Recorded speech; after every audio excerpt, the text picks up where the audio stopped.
The village of Ayatoro had many stories. Some whispered behind closed doors, others were scratched into walls by those who couldn't speak. But none was more feared than the story of the hanging tree. It stood at the edge of the forest, alone and rotting, its twisted limbs reaching like fingers toward the sky. The older villagers avoided it, spitting on the ground when they passed. Children were told it was cursed, that anyone who slept beneath it would wake up dangling from its branches. Amara had never been there until now. Tolu's whisper had returned 2 nights ago, trembling with urgency. "You must go to the tree. She waits for you there." Amara had asked who she was, but Tolu had only replied, "She remembers what they did to her forget." So now, in the thick heat of late afternoon, Amara stood before the tree. Her grandmother hadn't followed her this time. She'd only handed her the black stone and said, "Protect your thoughts. Some spirits don't need doors, they enter through memory." The tree loomed above her like a warning.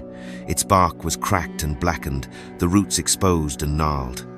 And just beneath one of the thick branches, the faint outline of a noose, long gone but never forgotten. Amara stepped closer, and then she heard a soft humming. A girl's voice. Sweet, slow, sad. Whoever seeks silence must be ready to journey far. The voice was behind her now. She turned and saw her. A young woman in tattered white, feet floating inches above the ground. Her eyes were sunken, her skin pale like washed cloth. Her neck bore the bruised imprint of a rope, and her fingers trembled as she reached out.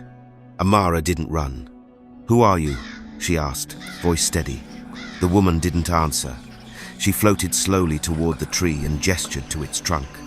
Amara followed, unsure, until she saw a carving, almost invisible, a name. Bola. The spirit finally spoke. Her voice cracked like old wood. "They said I poisoned him." Amara knelt. "Who?" "Chief Olanye.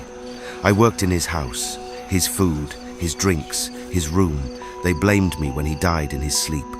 "They hanged me," Bola whispered. "Said I poisoned a chief, but he touched me. Every night. They all knew, but they needed someone to blame, so they chose the girl with no family." Amara listened, heart sinking. "You smell like the ones who watched me die."